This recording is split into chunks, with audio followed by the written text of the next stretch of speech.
Growing up, I grew up in Orlando, Florida. My home bodies of water were ones like the Harris chain, the Kissimmee chain. It was really the style of fishing was shallow. In the last few years of my life, I've really kind of dialed in my offshore game, but I always kept the shallow game in my back pocket, just something I could fall back to without a doubt. You know, a lot of these places you can't really bank on shallow, but this fall time of year is definitely something you can run to get a better bite. The most rewarding part about getting to travel to Opens this year, really it's two things. One is you're fishing for the end goal of making the Elite Series. You obviously have the chance of making the Classic all 9 events if you win one. I was a high school kid that, you know, didn't know how I was going to do it, and now I'm somehow chasing it and doing it. Kind of mind blown to think back on. That's definitely probably the most special part about it, is just being able to do it in the first place, to afford all 9 events.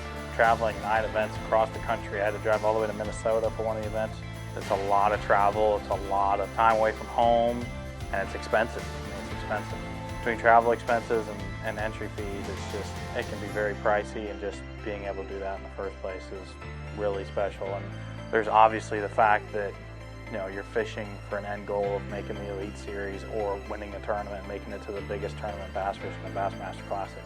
So about 2 weeks before the final Bass Open of the year, they changed it from Lake Hartwell to Lake Martin, and they changed it so late that nobody could pre-practice the event, nobody could get any information on the event. I have never been there before, so it was a big curveball. I knew I had to absolutely smash them to have a chance at the Elite. It's the last event of the year for them, moving it from Hartwell to Lake Martin. It doesn't seem big, but probably the top 15 points was at Lake Hartwell for the last week of it being off limits, pre-practicing the whole entire time, me included. Them switching at last minute was a big surprise, especially for a lot of the guys. Not only that, they changed it so late that you couldn't get any information or anything like that. You could only use public sources of information. There's really not that many of them on Lake Martin. A lot of them were very outdated, which a lot has changed in that span of time. So really just, you kind of go in with almost a blank slate where you just got to break down a fishery in 4.5 days. And it was really long practice days, just trying to cram all of like previous research that you didn't really get to do and doing it on the fly without having any preconceived notion. To win this tournament and go to the Classic would be absolutely insane. To say you don't really think about it is kind of the wrong mindset. Obviously you want to be thinking about winning every single tournament you fish, but like the Classic and beating these guys is so insane. Like the caliber of fishermen you're fishing against is just arguably the best in the sport, because you have both local hammers and then you have the top guys that are trying to make it to be able to fish for a living. So it's everything they want in their life for a lot of them. So being able to beat this caliber of fishermen would be absolutely insane. And then you get to fish the biggest tournament in bass fishing, the Bassmaster Classic. So my game plan going into this tournament, sitting 11th in points, I'm about 60 points back from 9th. That's what I've worked all year for. And about the only possible chance, although it was a slim one, was me top 10ing or winning, because when they switched it, they also made it so that people could revoke their entry fees and get their money back, so it was really a smaller field. So it made it to where it's usually a 200 boat field and it was a 122 boat field. I really cut down my amount of regainable ground points-wise for me to even make it in the first place. 10th and 9th would both have to stumble, because 10th and 9th were tied, and I would have to jump up above them. You know, and for them to stumble both that much, I would have to top 10. That would be the only possible way I can do it, or win. My whole entire practice, I had that in mind and really focused on that and tried to really only fish to win, you know, fish to top 10, because like I really wouldn't take no for an answer, and it went awfully. It really did. I caught 3 2-pounders my whole entire practice, a plethora of little ones. The name of the game of this lake is catching a quality fish. Like, there's so many small ones. Like I said, my entire practice I caught 3 2-pounders, so I really didn't get that many clues. Luckily, 2 of them were the final day of practice, and I spent daylight to dark every single day, except for the final day you have to be off the water at noon. So I caught 2 2-pounders the final day, and one of them was on a buzzbait, so it kind of clued me in, you know, to a couple techniques that I could do and run. I knew it was a slim chance, but I knew I was just going to have to try as hard as I possibly can and go for it at that point. Day 1, I had the mindset I was definitely going to start shallow, throwing a buzzbait down the bank. I knew That was my only chance of getting a big bite, more than likely. I did that, fished a lot of new water. Luckily, I ran back to some water that I fished the final day of practice, caught an upper 2-pounder that anchored my bag, one more limit filler, and then from then on I went deep and was blessed with a 2-pounder, as crazy as that sounds. Then from then on, just filled the limit, carried my bag. I had a 914 the first day, was sitting at about 20th. I knew going into it I needed about 11 or 12 pounds, and I knew my only chance of doing that was more than likely getting a couple good bites on a buzzbait. So I started where I caught the big 2-pounder the first day and was unsuccessful there, and then just started running new water. Went to a new water area that I've never been to before in my life. Just started going to work, honestly. I caught probably 5 or 6 2-pounders in that bay. That really locked me in to kind of what the fish were doing, what I need to be doing, how I need to flow with this tournament for me to be able to be successful in it. After the buzzbait bite died, about lunchtime, I just stuck a jig in my hand and started flipping docks the rest of the day. I had one bite the whole entire day, and it was a 260, which anchored my bag. I had 12.5, made it to the final day. I was sitting in third.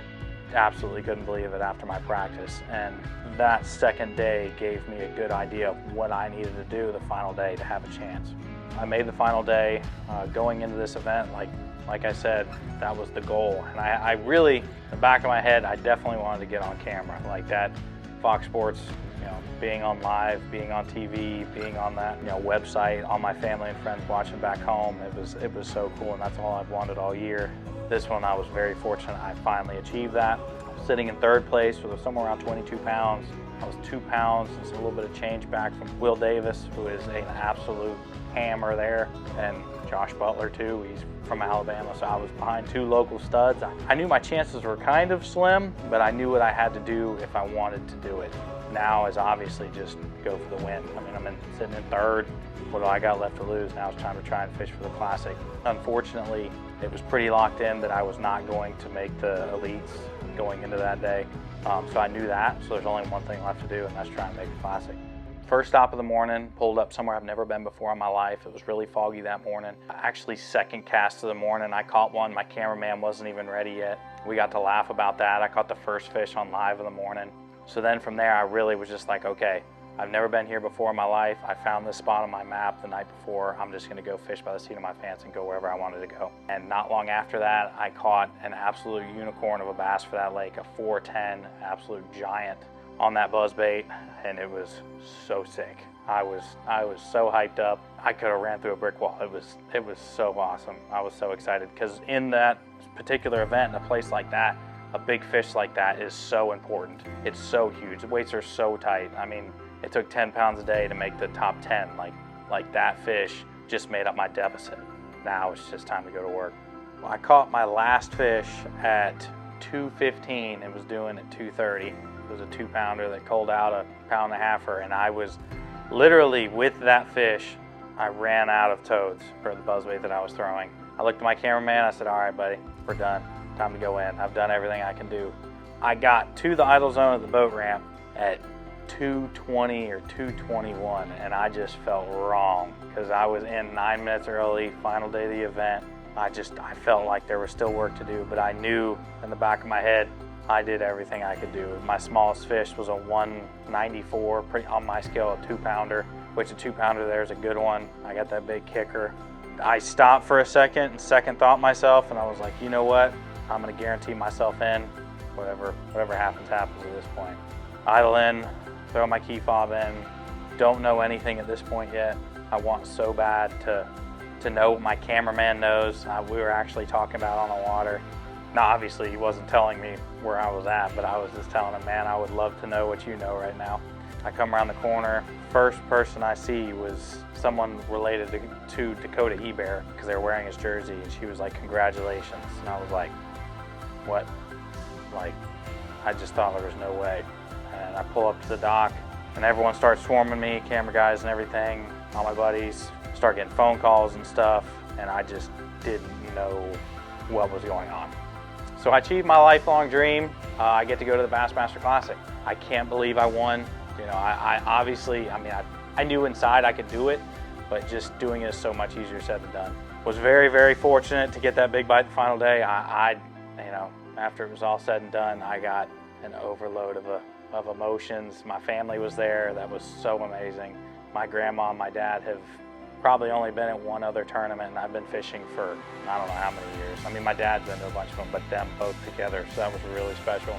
And just a bunch of my buddies were there because they had to stay, because they made the top 9. Unfortunately, I did not. Going in this one, I said I had a top 10 or win. I couldn't have come in any higher than where I came in. Unfortunately, a couple of the events put the nail in my coffin, but I get to go to the Bassmaster Classic, so I can't believe it.